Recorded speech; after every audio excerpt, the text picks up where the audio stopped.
जय सिया राम। आज हम जानेंगे ज्येष्ठ मास में सुनी जाने वाली गणेश चतुर्थी व्रत कथा कहानी के बारे में जानेंगे। साथ ही गणेश चतुर्थी के दिन धन वृद्धि के लिए कौन से चमत्कारी उपाय को अपनाएं ये भी जानेंगे। चलिए शुरू करते हैं गणेश चतुर्थी व्रत कथा। बोलिए गणेश भगवान की जय। सतयुग में 100 यज्ञ करने वाले राजा पृथु थे। उनके राज्य में दयादेव नाम का एक ब्राह्मण रहता था जो वेदों का जानकार था। उसके 4 पुत्र थे। पिता ने अपने पुत्रों का विवाह कर दिया। उन 4 बहुओं में बड़ी बहू ने एक दिन अपनी सास से बोली, मैं बचपन से ही संकट नाशक गणेश चतुर्थी व्रत कर रही हूँ, इसीलिए आप मुझे यहाँ भी व्रत करने की आज्ञा दें। बहू की बात सुनकर उसके ससुर ने कहा, तुम बड़ी हो, तुम्हें कोई कष्ट नहीं है, किसी चीज़ की भी कमी नहीं है, तो व्रत क्यों करना चाहती हो? अभी तुम्हारा समय उपभोग करने का है। कुछ समय बाद बहू गर्भवती हो गई। उसने सुंदर बालों को जन्म दिया।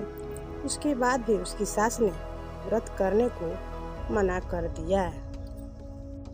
जब उसका पुत्र बड़ा हो गया तब विवाह के समय उसकी बुद्धि भटक गई और वो कहीं कहीं चला गया, इधर उधर घूमने लगा।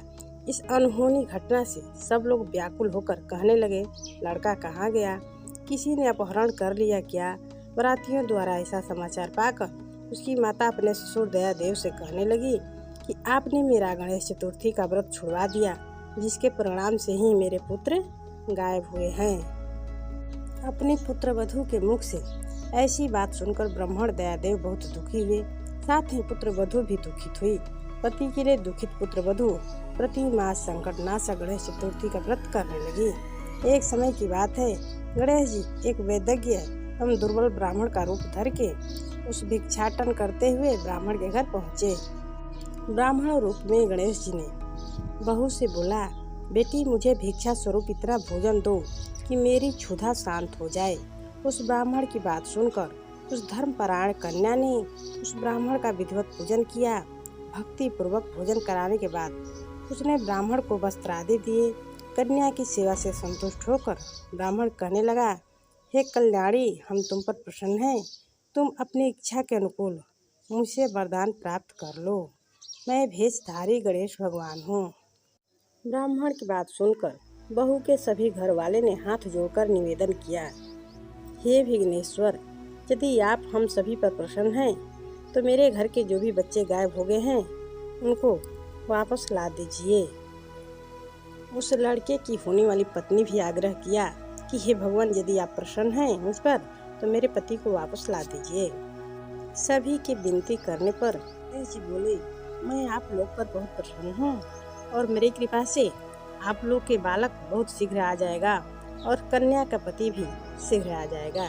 यानी जिस कन्या से उस बालक का विवाह होने वाला था। इस प्रकार का वरदान देकर गणेश जी अंतर्ध्यान हो गए। कुछ समय के बाद लड़का घर वापस आ गया। घर वाले सभी लोग प्रसन्न हो गए और विधि के अनुसार विवाह कार्य संपन्न किया गया। इस प्रकार ज्येष्ठ मास की चौथ की सभी मनोकामनाओं को पूर्ण करने वाली कहानी संपन्न हुई। गणेश जी जैसे उस बहू पर दया की, उसी प्रकार से हम सभी भक्तगण पर भी दया करना। अब जान लेते हैं धन वृद्धि उपाय। तो गणेश चतुर्थी के दिन घर में चांदी के सिक्का रखने से माता लक्ष्मी जी अति प्रसन्न होती हैं और वो आकर्षित होती रहती हैं। तो इसीलिए मंदिर में चांदी का सिक्का रखकर रोजाना उस पर लाल रंग का तिलक लगावें। इससे माता रानी अति प्रसन्न होंगी। और भी प्रसन्न करने के लिए माता के मंत्र को जपना चाहिए। ओम श्रीं ह्रीं क्लीं श्रीं सिद्ध लक्ष्मी नमः।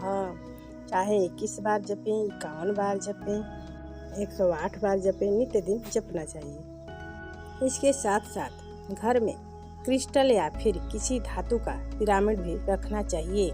इससे घर में आर्थिक वृद्धि होती रहती है, माता लक्ष्मी की कृपा बनी रहती है।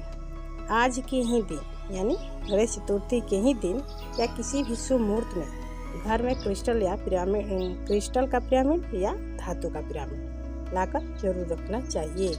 उसकी भी यथाशक्ति अनुसार पहले पूजन कर देना चाहिए। इसके बाद पूजा स्थान में ही रखना चाहिए। आज के लिए बस इतना ही। अगले वीडियो में फिर कोई नई जानकारी के साथ उपस्थित होंगे। तब तक के लिए जय श्री राम। धन्यवाद। प्लीज़ लाइक शेयर सब्सक्राइब ज़रूर करें।